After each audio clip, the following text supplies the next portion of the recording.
Do you think there's potential that this could be extended beyond just the next 2 days? Well, there's always that possibility. Obviously, there's still a large number of hostages that are being held by Hamas. They might just continue to trickle it out. On the other hand, the real issue is going to be whether or not they can ultimately find some kind of broader solution here. There's a paradox of conflicting viewpoints here. On the one hand, obviously, we're relieved that we're getting the hostages. We're relieved by the pauses in the fighting and the humanitarian aid. The downside is that we're still worried about Hamas. It's difficult to trust Hamas. They may strengthen their position in these pauses, and it may become more dangerous in the end. Well, sir, I'll remind everyone that you were also director of the CIA.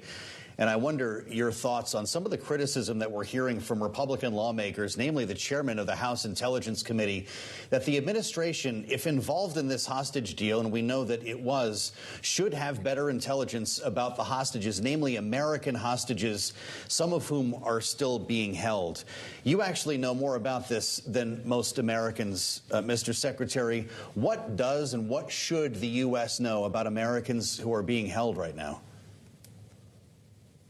Well, there's no question that the responsibility of intelligence is to find out just exactly what is happening with our American hostages, where they're located, whether or not there's an opportunity to be able to rescue them in some way.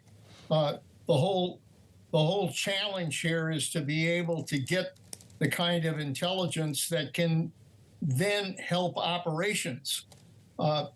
Obviously, there's a lot of concern that intelligence failed here because Hamas was able to conduct this horrific attack, and no one knew it was coming. And the purpose of intelligence is to make sure that we know what adversaries and terrorists are up to.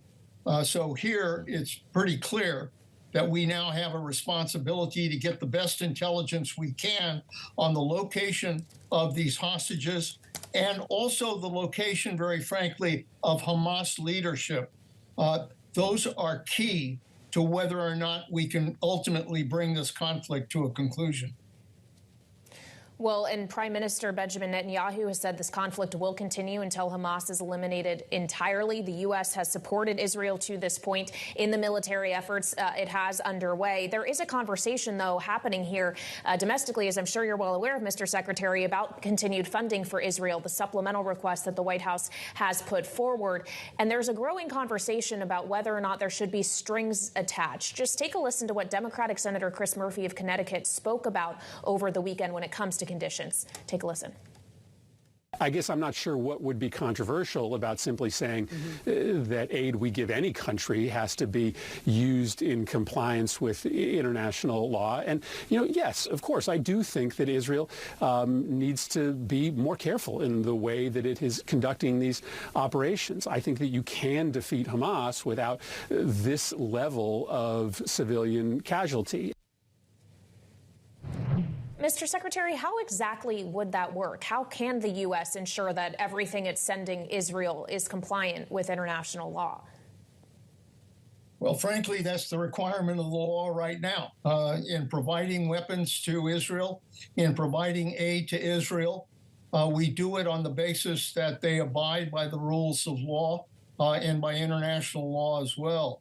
And so, I know that there's probably going to be at least some discussion about whether to include that in any package. But the reality is that that's the law right now, and the United States is responsible for enforcing that as we provide aid.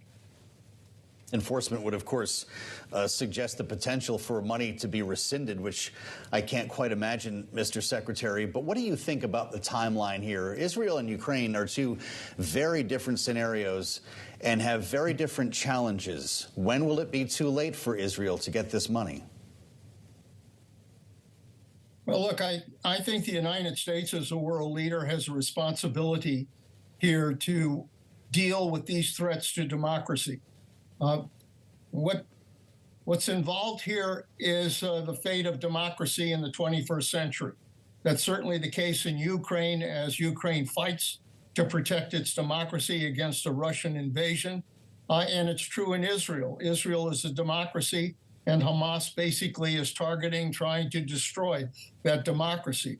The United States has a responsibility as a world leader to work with our allies to help those that are fighting in order to protect democracy.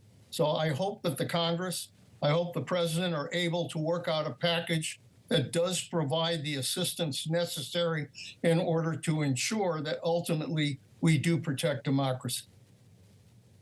Well, and of course, that package has tied together the issues of Israel and Ukraine funding, but there are a significant number of Republicans, specifically in the House, who would like to see no further aid going to Ukraine. Mr. Secretary, can Ukraine win without that?